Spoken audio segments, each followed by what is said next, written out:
Good time of day, everyone. Welcome to this new MLIR open meeting. Today we have Alexander and Jeremy who have a proposal for a new dialect, a polynomial dialect. Folks, take it away.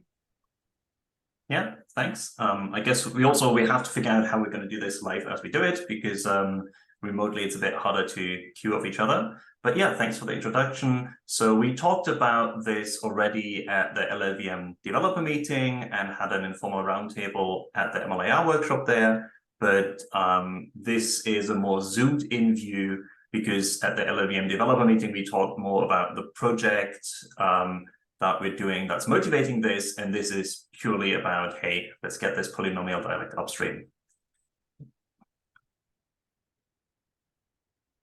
So we'll try and keep it simple, do a very brief remotivation of why this thing specifically is something we're interested in, and then walk you through the dialect and a bit of an idea of what we're trying to do with this thing.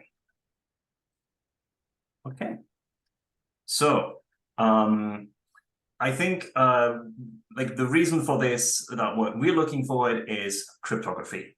Specifically, Jeremy and I both work on compilers for fully morphic encryption, and that brings us into a long list of projects that all use MLIR-based compilation techniques for fully morphic encryption, which is this computing unencrypted data thing. Some of these are, prior work, some of these are work from others in the industry. And really, while they're all great, they all suffer from not necessarily being super compatible with each other. And that's why we've been running this industry working group on trying to get a unified intermediate representation for all of them.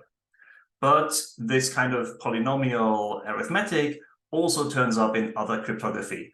And maybe most relevantly, it turns up in the recently standardized post-quantum crypto things, right? I don't know if you're familiar with this, but the good old public key encryption like RSA that we're all using to browse the internet and do our banking is sort of doomed to fail in the presence of quantum computers. And even though nobody has managed to build one, we'd rather be ready with our crypto long before that happens. And so NIST has started to look into what we're going to be replacing our existing cryptography with. And it turns out that a bunch of the things that they've picked as follow-ups to our common standards now are basically also modular polynomial arithmetic. And so, oops, sorry. Was there an animation there? Oh yeah, that's what the math looks like. But maybe to give it a bit of a more human perspective, Jeremy, do you want to walk us through the example? Yeah. So I think many of us are probably familiar with what multiplying two polynomials looks like from grade school, and doing polynomial modular arithmetic adds a couple of extra twists on top of that. So basically, you have the most important thing is this function that you're computing we call the polynomial modulus. And basically, in order to use a polynomial modulus, you sort of do regular polynomial arithmetic, but then you basically take the equation defining the polynomial modulus, you set it equal to 0, and then you reduce the polynomial as much as you can with that equation. So in this case, we're setting x cubed equal to -1, and so that causes the minus 4x cubed become plus 4. It gets added to the constant term. Minus x to the 4th becomes plus x and gets added to the 16x, and that's how you reduce the result of this product via that modulus. And then on top of that, we have a coefficient modulus, which is just like what's the type of arithmetic that you're doing for the coefficients. And in generality, you need to do something more than just like set a polynomial equal to 0 and reduce. You have to like compute polynomial long division to get the remainder.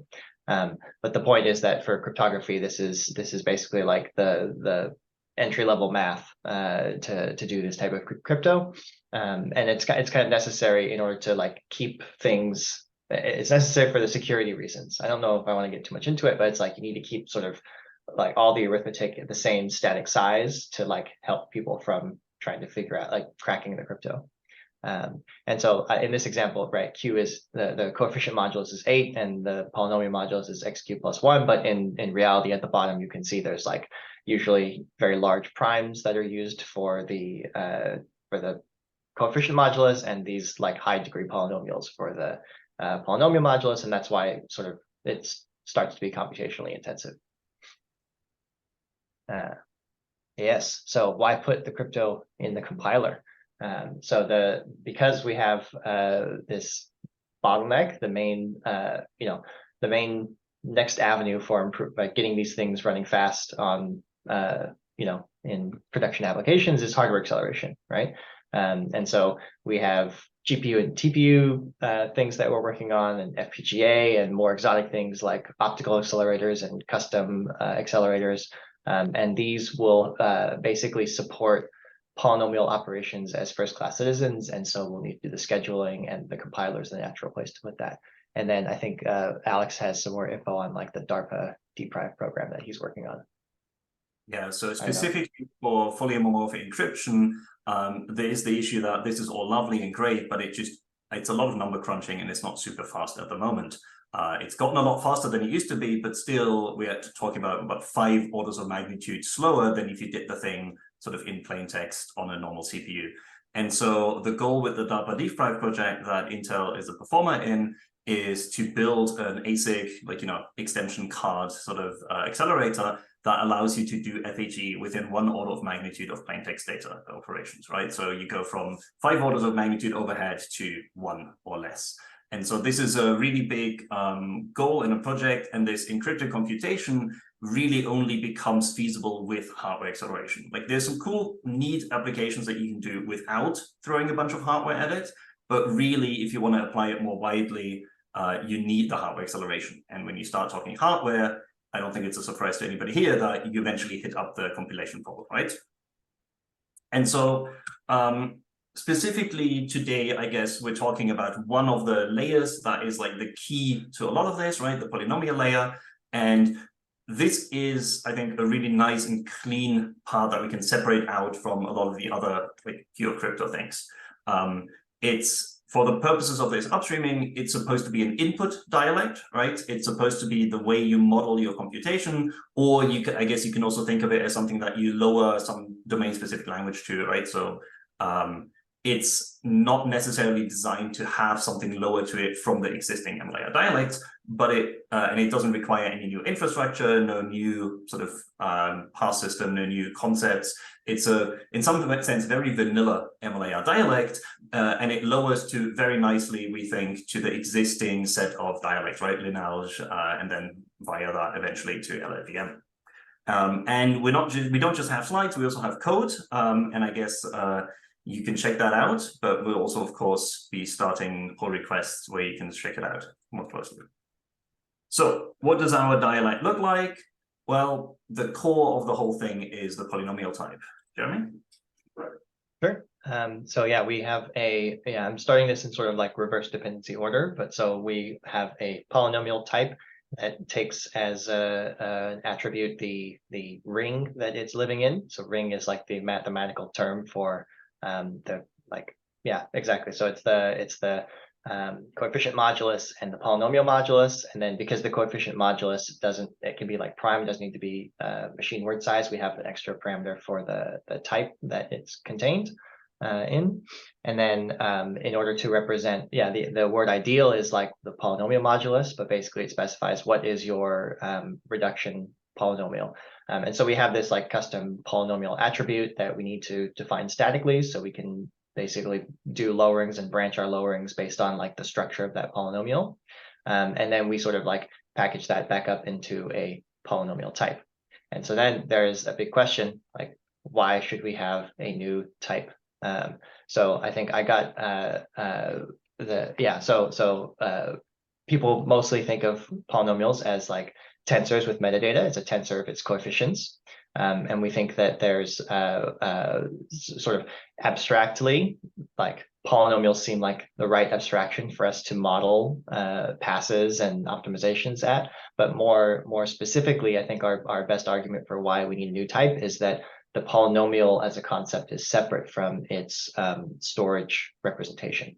So if you have a polynomial like x to the 5,000 plus 1, it's only got 2 coefficients. You don't need a 5,000 length tensor to store it. You can use sparse tensor. But if you have a small polynomial with lots of non-zero coefficients, then it makes more sense to put it in a dense tensor. And then there are some like sort of open questions representationally that we have on the crypto side. So for efficiency reasons, a lot of times a polynomial is actually stored as a set of its points, like points on the polynomial, and then you use polynomial interpolation tricks to basically reason about what the structure of that polynomial looks like from the points. And so this is called the evaluation form. And it's not necessarily clear to us whether that should be part of the polynomial type or not. And so it's like kind of an open question, but you can think of that as also a polynomial. So basically the flexibility of how you lower the polynomial type is why we think we need a new type. And then the second question is, why should we specify this polynomial modulus on the type itself?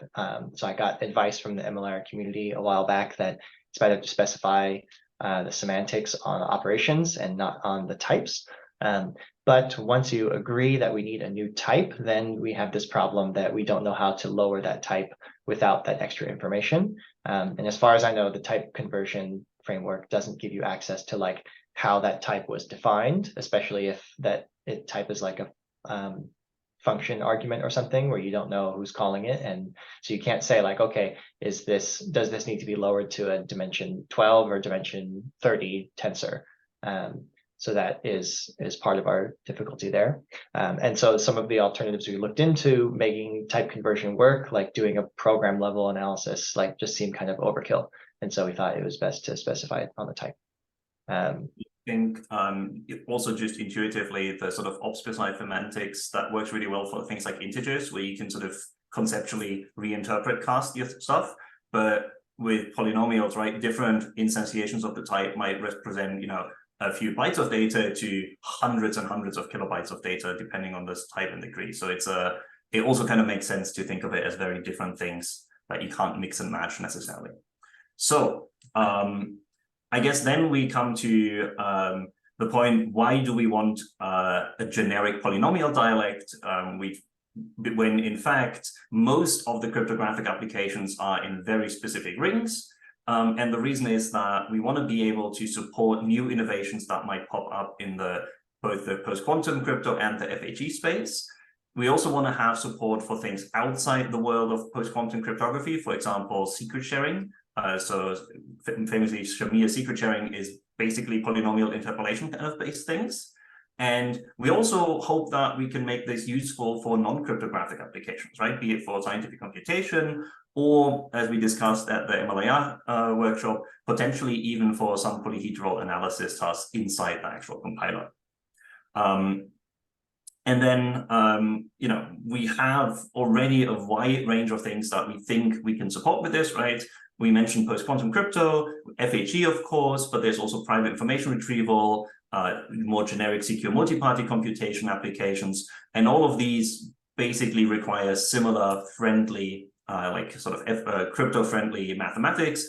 And so they're not all the same, though, because some of them use much smaller parameters than, let's say, fully morphic encryption. And so you end up in a situation where actually you want to make different trade-offs in how you implement this, right? And I guess that kind of brings us to the operations and passes, where the key takeaway is that we're going to have different lowerings for different instantiations of the ring. But first of all, what are our operations?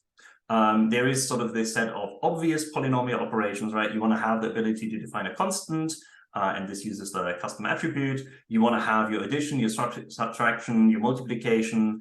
And then we also added division, even though that's not technically always possible for all rings.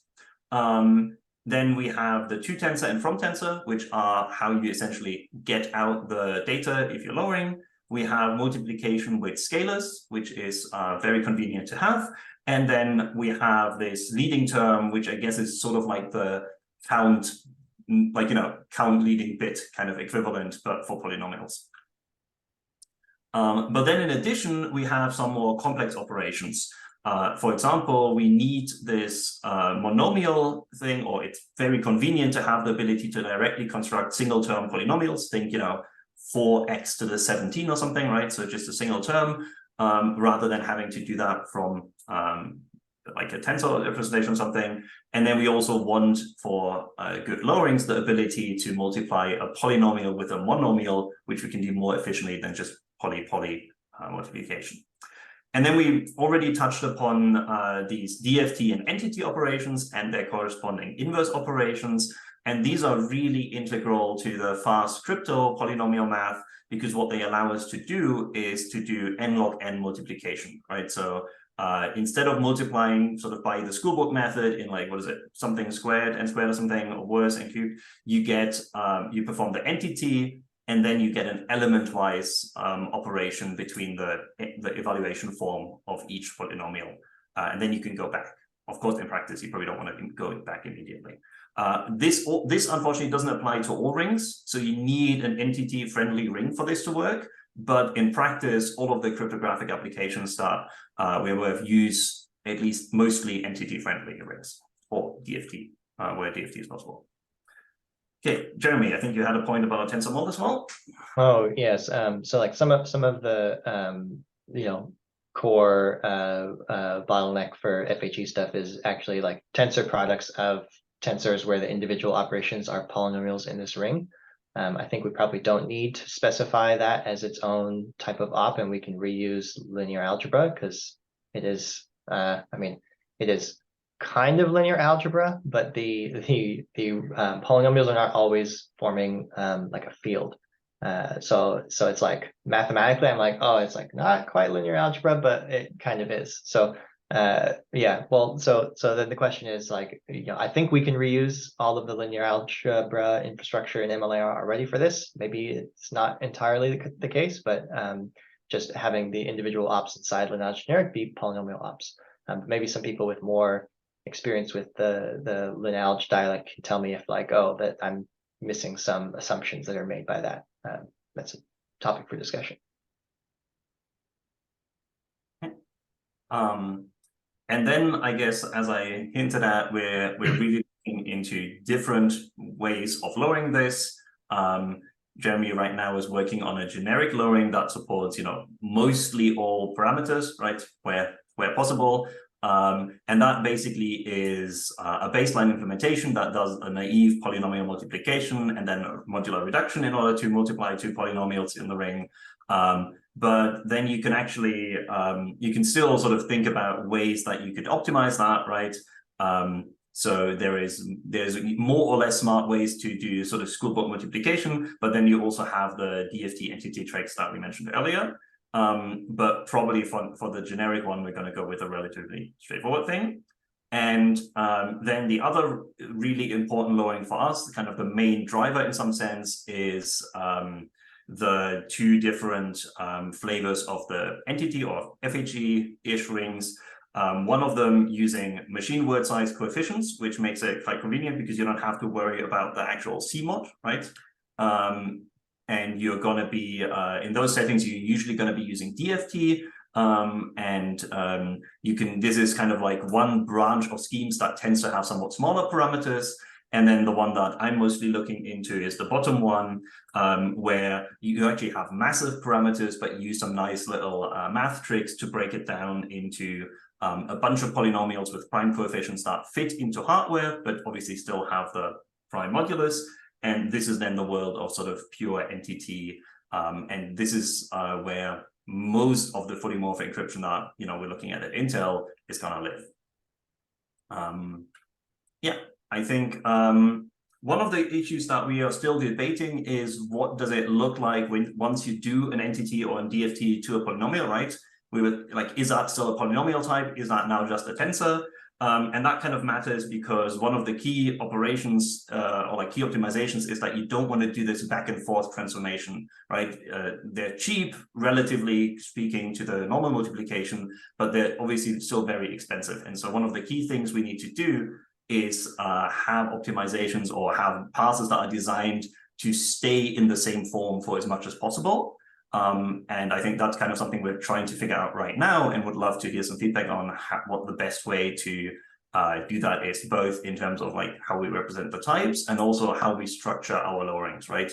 Do we sort of do each one as like a transform, do the thing inverse transform, and then later canonicalize them away, or do we do some other approach? And then again, like how you actually evaluate these things, there's various different ways. You can implement like the FFT essentially algorithm, right? Kuli-Take, you're in the lowering. You can use pre-existing hardware support, and there's various different ways. And I guess on TPU, for example, Jeremy mentioned like you don't want to use FFT, you just want to do a straight up sort of matrix multiplication instead. And so this is something that we're currently actively working on, and we'd love to get feedback on how to do this in the smartest possible way so we get the fastest possible code out at the end, right? Because this is one of the most performance critical parts of the whole thing. Okay. Let me see. Okay, then one of the nice things about the polynomial dialect is that it has really clear semantics, right? This is not very far away from being pure math, and so Tobias Grosser at Cambridge and his group and some others are looking into using Lean to actually formalize MLIR dialects and parsers. And our polynomial dialect is one of the ones they picked up as a case study. And so in the future, we hope we will actually be able to formally verify the correctness of things like folders, canonicalizers, and more generally parsers and lowerings that involve polynomials. Okay. So looking into the future also brings me to the more near-term future. Jeremy, do you want to talk a bit about our roadmap? Sure. So we have like sort of a prototype implementation of Poly and a lowering to like standard dialects in our sort of working repository. And our first milestone is basically to get that sort of upstreamed if everyone's on board. Basically getting the dialect and the ops, and then the lowering for like a generic, like admittedly probably not the most efficient implementation upstreamed. And then having some kind of non-trivial end-to-end example that we can use to confirm the correctness of the lowering, whether it's like polynomial interpolation or some simplified crypto scheme that we can lower all the way to LLVM and run and verify it works. And then our plan is to like focus on all of those optimized lowerings and figuring out the right, figuring those out and getting some benchmarks out so we can see which ones work the best. And we have, yes, lots of links and discussions if anyone wants to get involved. I think, as some of you are already familiar with, Jeremy and I didn't come up with this on our own. We've been having regular bi-weekly meetings with a bunch of stakeholders from the sort of FHE software ecosystem. And if you follow the QR code, you can find a calendar, or you can go to the link there and click yourself through to the calendar. We meet every Tuesday at, was it 9 a.m. Pacific, something like that. Also every second Tuesday. I think 8 a.m. Yeah. Yeah. So Tuesday, so Pacific time mornings, European evenings, and we also have an RFC up, which is sort of the whole trigger for this ODM. I think that's the thing we wanted to tell you. Now we'd love to hear your questions. Well, thank you for the presentation. It's very useful to have. So people online, feel free to unmute yourself if you want to ask a question, or if you want to ask in the chat, I'll be happy to relay. Yeah, thanks for the talk. I just have a question. I mean, do you need the tensor of tensor? I mean, it seems that from one of your slides, I understood that you basically need linear generic with other tensor operation inside. Is this true? I guess only if you think of a polynomial as a tensor, then it does become sort of tensor of tensor, right? But it's tensor of polynomial, right? Which is different. Right. So a tensor of polynomial would probably have to lower to like a tensor, multi-dimensional tensor instead of tensor. But are you saying that like you can't do lineage with tensors inside? I mean, you don't. I mean, linear body is a scalar, so basically the body of linear work on a scalar type, so you don't have tensor. But I mean, we were discussing actually a possible extension of tensor. But yeah, it's quite heavy. I think like I'm working on some of the lowerings. Like Jeremy mentioned, it's possible to view like tensor polynomials as a multidimensional tensor, but it would also simplify things if there were a tensor of tensor in existence, because it would make some boilerplate more available. We wouldn't have to calculate the transform into a multidimensional tensor. So yeah, I mean, if you're asking for is there support for a tensor of poly or is there use for it, probably yeah, we would use it if it were available. Thank you. Yeah, like we don't need it to express things at the abstraction level of poly, right? There it's fine to express it as a linear generic that treats every poly as sort of a scalar entity because it sort of is, right? Like you're multiplying two whole polynomials together. The fact that that happens to involve a bunch of like tensors when you actually lower it, that's sort of the next level, right? But when you do the lowering, then you do end up with this point where you either have to manually think about like the multidimensionality, or it will be very convenient to have tensor of tensor. I think, are you implying that we would have to like lower the lineage out before we lower the poly type to tensor? Or like does the verifier of lineage be like, oh, you can't have tensor inside here? Like we couldn't do a type conversion of poly first. Yeah, I mean, I don't think, I mean, as far as I can as far as I can tell, there is no, you cannot have tensor in the, in the body of a lineage generics. So it's just a scalar type. So yeah. Yeah, so we'd have to first lower away the lineage generic and then do the polynomial, which would create more lineage, and then we would have to lower lineage again. So it's kind of a bit unfortunate, right? Because you have to call the same class essentially twice.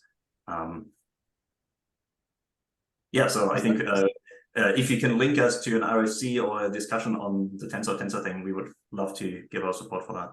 I mean, yeah, just start discussion because we are also interested in having tensor of tensor, but yeah. Yeah, and nothing written down at the moment. It was just mainly. Okay, but so thanks. Lorenzo, when you say that there is no tensor inside the linear operation, isn't it just because a linear operation will iterate the tensor conceptually, and so what you have inside is whatever is the D type, the element type of the tensor? Yeah, exactly. Yeah, so I mean, so basically, yeah, sorry. Linear iterates cannot define itself a tensor as the element types. But the tensor inside the linear operation could come from another source, for example, right? But in the region of the linear, I'm not completely sure what you mean actually. So if it's an input, basically, I don't think tensor is allowed actually. Yeah, but you could have operation inside the linear generic or whatever body that comes from somewhere else. Yeah, like there are captures, for example, right? So you could technically. But does it lower to something sensible? Like if you somehow construct this IR and apply the lowering to it, do you get out something meaningful? That like does it collapse it into a single iteration? Or because I guess that's really what we would want, right? Is to have a nested lineage thing that sort of collapses into a single one. Yeah, it's likely that those lowerings don't exist, that today the bufferization pass expects a given form. So something would have to get first down to the level where the bufferization can operate. But yeah, I mean, yes, sir. I was answering on the verifier aspect and on the legality of the IR. Yeah, I mean, also there is no tensor of tensor bufferization, right? It's also yeah, that's another. No tensor of tensor at all, right? That simplifies it for now on. And I mean, are you also looking into lowering into libraries? Let's say, I don't know, for FFT and stuff like that. Okay, cool. I don't think we're thinking of lowering poly to libraries, but at a higher level in the crypto stuff, we're looking at lowering that to libraries as well as to poly. Yeah, cool. I don't think it makes sense to call an entity on FFT library just because we can probably replicate that in the compiler pretty well. We know this from the Heian MLIR people who South Korean FHE startup. It's a very similar thing with like a poly dialect and everything, unfortunately not open sourced. and they made some design decisions that I think, are now fixing. But like what they showed is that you can actually get pretty nice feed out over libraries with this. And so I think even, right, like all the built-in optimizations and loop fusions and so on should probably get you a pretty decent performance. But in general, I think like in sometimes like targeting CPU is never going to be the winning solution for FHE, right? So yeah, but we, as Jeremy said, for like we're sort of considering, instead of going to Poly, we're going to have like via MITSI or LLVM call targeting existing libraries, but that's going to be at the higher level. Thank you.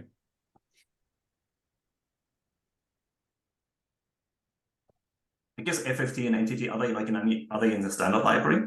Like, would that be something that? You mean like you're asking if MLIR is an FFT up?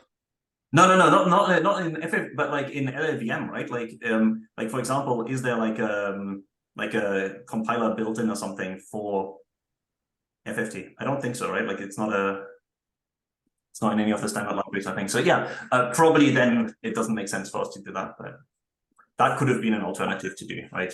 To call some kind of built-in or something like that.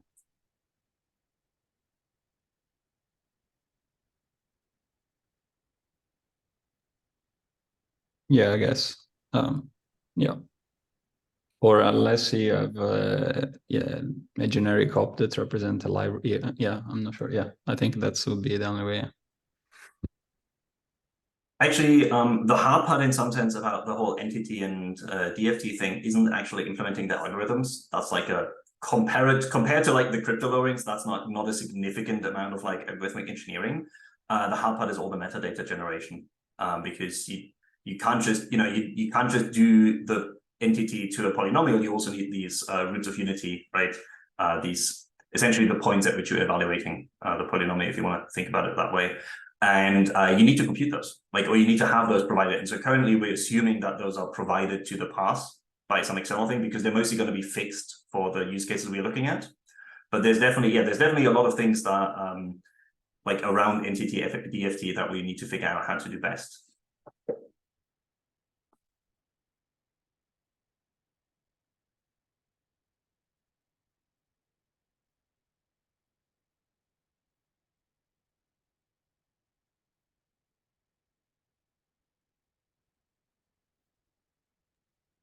Is anybody opposed to the new type idea with all the like attribute information on it? I thought that would be the most controversial aspect. I mean, it's not necessarily new, I think. Isn't a fine map kind of doing the same thing?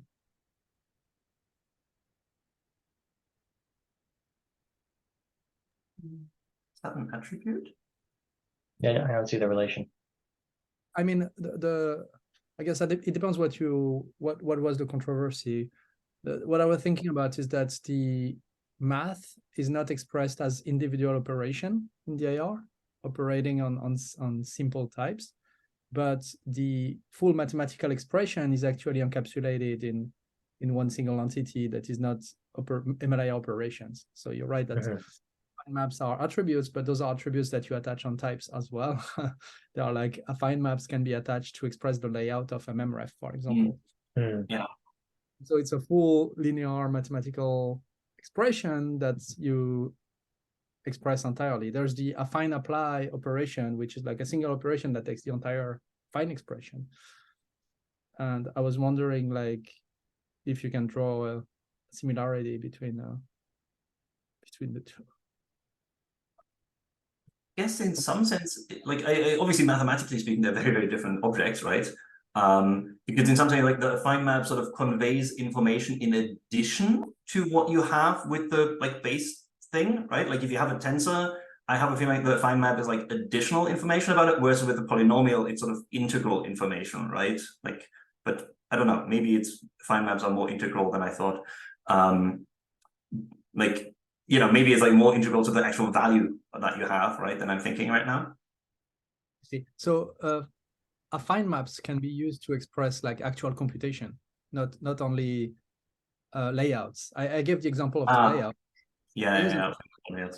Actually it's like extract a common thing would be extract the shape of on the dimensions of something, and you want to perform some computation. You can express the affine expression and say affine apply, and this will be lowered through actual arithmetic. Right. Yeah. So I think that's very different than what we're using the attributes for, right? In some sense, in some sense, I think you could equally well think of like polynomial as just a bunch of type defs in TableGen, right? We could just have, you know, like it's more like, I think the different flavors of polynomial are more like the different flavors of like the integer attribute, the integer type. In the sense that really, like, you can't have an integer type with, like, it doesn't make sense to have an integer type without like the size attribute, right? Like you can't have an I, like it has to be an I something. And so I think it's the same thing for polynomial. It doesn't really make sense to have a polynomial. You have to have a polynomial something, right? And it just happens to be that, like, for us, there's a lot more options than there are for integers, and there's two dimensions in some sense, right? But I think in some sense you can really think of this as like similar to the integer types, right? Like this is an integral part of the type information that you just sort of need for it to make sense.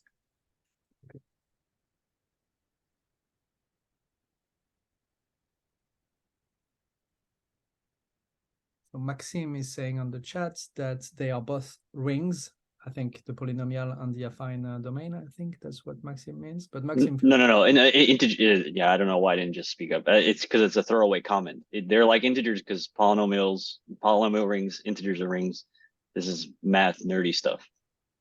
Yeah, it kind of makes sense, right? Like these are sort of the parameters that you need in like, you can't have a ring without those, right? Like it's like it wouldn't be meaningful to do computation, I think, on an abstract ring because you wouldn't know what the operations are actually supposed to do. So yeah, I think in some sense, like I think it's a kind of a necessary choice to put the attributes into the types, and in practice, it doesn't actually happen to be that much overhead, right?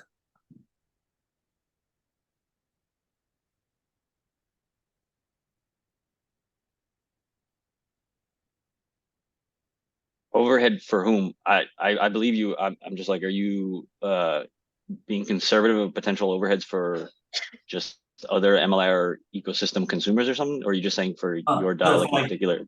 In terms of like in terms of compile time or anything, or like size of the IR or something, right? Like in textual IR, it gets very verbose, but like that's not an issue when you're actually in memory, right?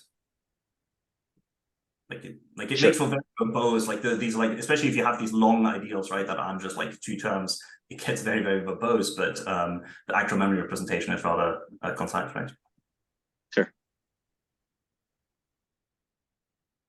Well, I mean, I think perhaps that is part of the question here. With a lot of the integer ones, you never actually change the integer type, really, right? Like when you're working on I64s, you don't fold and get an I32 suddenly or something like that. Is it similar here, where the polynomials are pretty much fixed and it's literally just checking for equality, or do you also see operations that would actually change the polynomial type being used? Yeah, I think you can think of, like, there are operations that are basically like truncations, right? You can think of them as like equivalents to the integer truncation. You can go from a polynomial with a certain modulus to a polynomial with, especially coefficient modulus, like there's something called a modular switch in a lot of FAG schemes.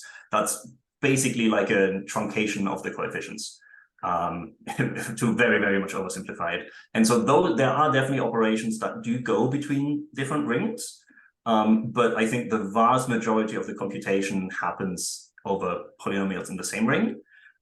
Usually in most FHE applications like that use this like representation trick to get around the large coefficient bit width, you have a bunch of rings that you sort of operate on like in parallel, but like they're all independent, right? Like you're and you very, very, very rarely only have to mix and match between things. There are also things like scheme switching in FHE schemes where you can go from one FHE scheme to another, and there you would also then be performing a bunch of these like conversion and truncation operations. But again, I think they make up a very small fraction of your overall program usually.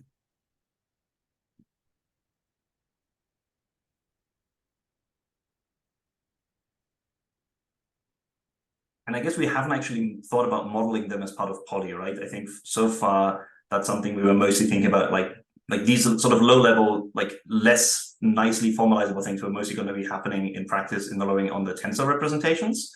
But maybe there is a use case once we sort of do enough of them where we realize that, hey, actually there is like a generic way we can express this over the polynomial. sort of like coefficient truncate or something. I don't know.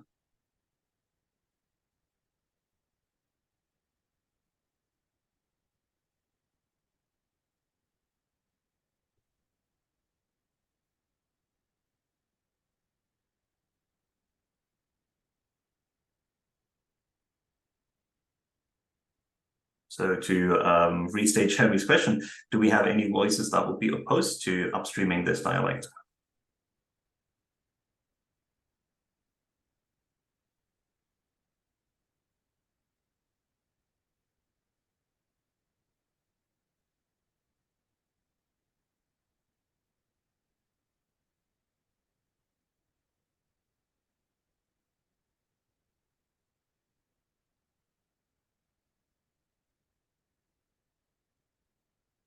I guess silence is a good answer in this case, but maybe also a slightly less loaded question, which is like, is there something you would like to see, like that you already know you're gonna like check in the PR when we eventually submit one? Like, is there something we should be really watching out for? Like, you know, how do we make this process as painless as possible for everybody? Well, in terms of process, like just recently we merged the mesh dialect, for example. It was very useful to have the a PR that was not too big, meaning the dialect definition itself, you know, the minimum set of op to get to a proof of concept or something.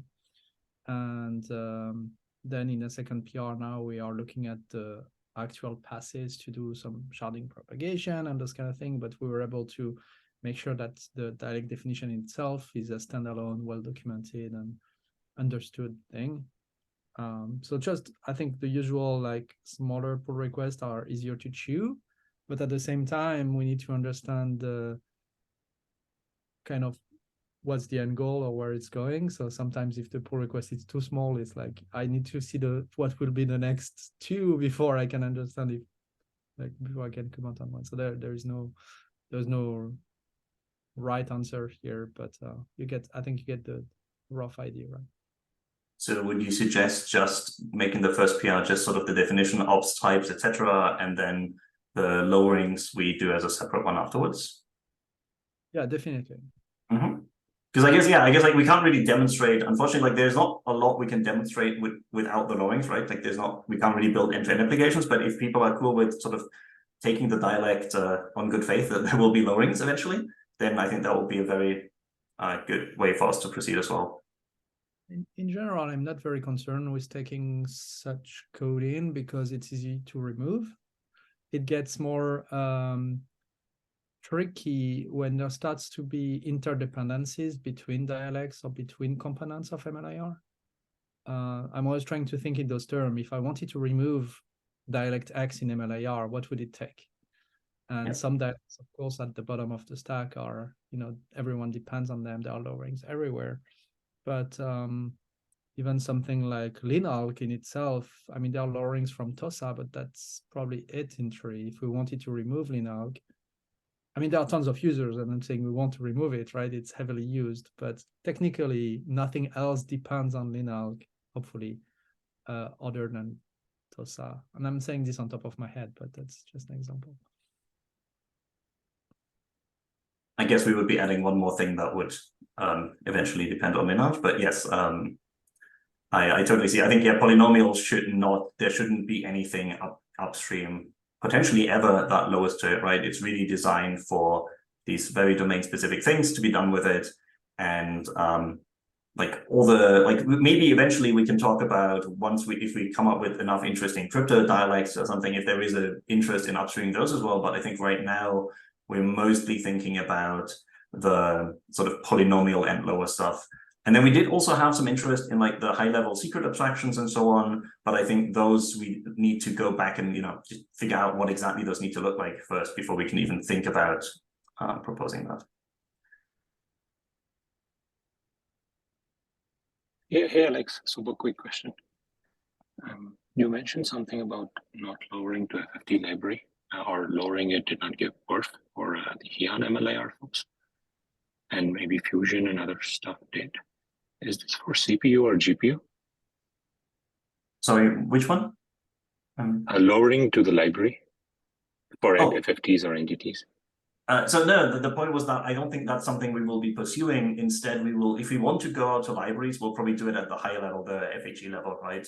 And go directly into something like TFHRS, QFHE or something, because I think it's just, it's a lot easier to do it at that level, because most of the complexity in the lowering, right, happens to be in what does it mean to bootstrap an FHE ciphertext. Like, that's like somebody's PhD thesis, right? Versus what does it mean to perform FFT on a polynomial? That's like somebody's semester project. And so we'll probably not be going out to libraries unless people make a really good use case, right? I mean, obviously, again, one of the things we're already realizing is that we'll have a bunch of arguments on these passes, because we already realized that there's a lot of shared infrastructure that we can have for the different flavors of the like crypto-friendly rings. And probably instead of having like completely separate passes, we'll just have passes that are incredibly like flexible in terms of taking a bunch of arguments and being able to sort of be fine-tuned to what you want. And so I need to look into how flexible you can make an MLIR pass, right? Because I don't think they're really like, they're not really supposed to be things you sort of reconfigure a lot, right? But maybe we can make it to the point where you can actually give your own, like you can just switch off the entity lowering for example, and supply your own, right? Because I think this will be like one of the key things that people will have different goals and trade-offs for, right? Every different hardware needs a different thing. You might want to use an existing library, yeah. So I think it makes sense. I'm going to actually make a note, but we like give you a flag to switch off the entity lowering that we give. Yeah, that'll be a nice feature to have. Yeah.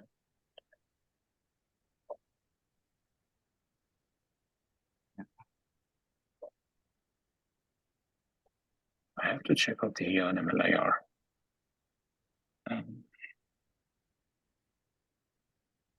Is this the Crypto Lab, folks? The MLIR, yeah, that's correct. Yeah.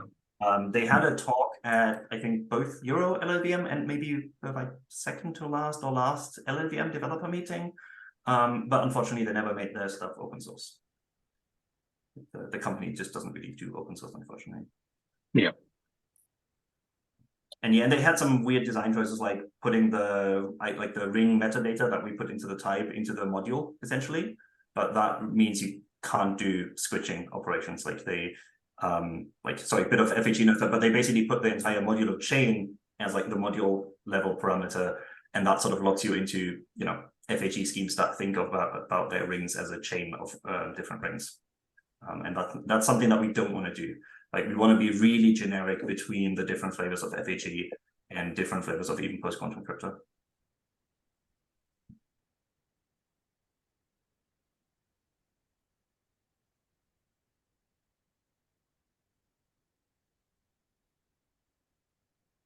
I think we're getting to the end of the hour. Any more questions?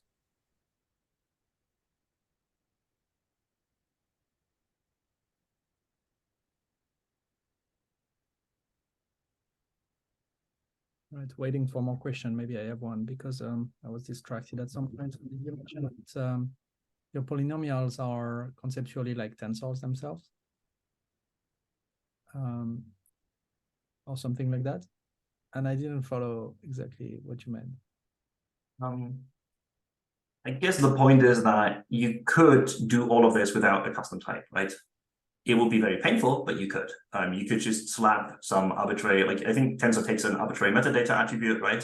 You could just build some kind of nested attribute like we have and slap that onto a Tensor to track what the coefficient modulus and the ring modulus, the polynomial modulus are. And so we had some comments in the beginning that were like, why do you need like a custom type for this? And so that's what we're trying to answer. The answer is yes, in theory, of course, you can just think about a polynomial as the tensor of its coefficients, sorry, but that's not really helpful, and it doesn't allow you to build nice abstractions. It doesn't allow you to do nice operations, right? It's yeah, it's like I think it would be very weird to have like a polynomial dot multiply operation that just takes two tensors. Like that would be like a bit odd and would need a very good verifier to make sure people don't abuse it, right? But as Jeremy said, is that actually true? So as he said it, and I was quickly Googling, you can't do ring arithmetic. It doesn't map to tensor arithmetic in the sense that MLIR and et cetera, ML communities talk about tensor arithmetic.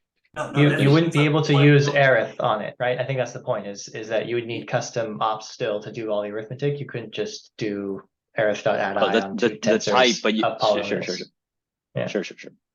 But you could have a polynomial dot multiply operation that lowers to some, horrific right. generic thing that does the tensoring and everything that you need. But yeah, like you just it's possible, but we'd rather not, right? And so especially if you get the upstream, the cleanliness of everything just increases. Like for the I think it's funny, if you did that, you'd further pervert the understanding of the word tensor between the two communities like math and CS. Like it's already been perverted by ML people.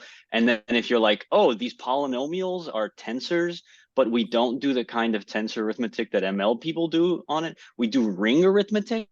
It's not a tensor product. What people's heads will just fall off. Yeah, I guess the point is you could like what we're trying to say is you could abuse the existing tensor type in MLIR. To represent these, but you probably shouldn't. And yes, there's really good like math reasons why you shouldn't confuse tensors even further. So just to clarify my understanding, like so the elements of the tensor would be the coefficient, right? So that would be very, very sparse tensors. I mean, it could be like for cryptography, the like coefficients of the polynomial are essentially going to be random, so they will be very dense. But in general, they could be sparse. Right. So you give some example with a very high power, but there was only one, and so that would be a very, very, very large tensor with one element. So the ideal, right, like the polynomial modules, that's virtually always going to be sparse. Like you kind of want it to be sparse because it makes the math go fast. But the actual values that you're operating on, they're virtually always going to be dense because like most FHE schemes start by draw a polynomial at random, like all the coefficients random, and then you slap other things on that, right? So like you virtually always have a fully dense, fully filled polynomial. Yeah.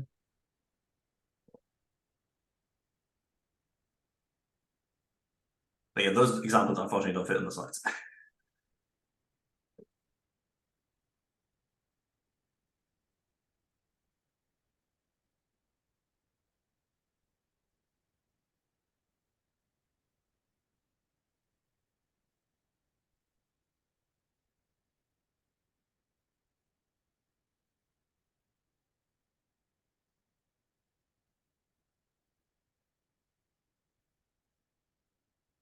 I guess chances. We're gonna leave it there.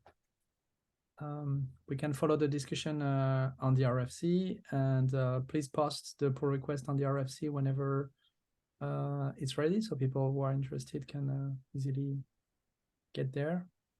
And thanks again, Jeremy and Alexander, for the work and for the presentation. Looking forward to see all of this. Thanks, everyone. Thanks for having us. Bye. Bye. Thanks guys. Thanks, Alex. Yeah. Thanks.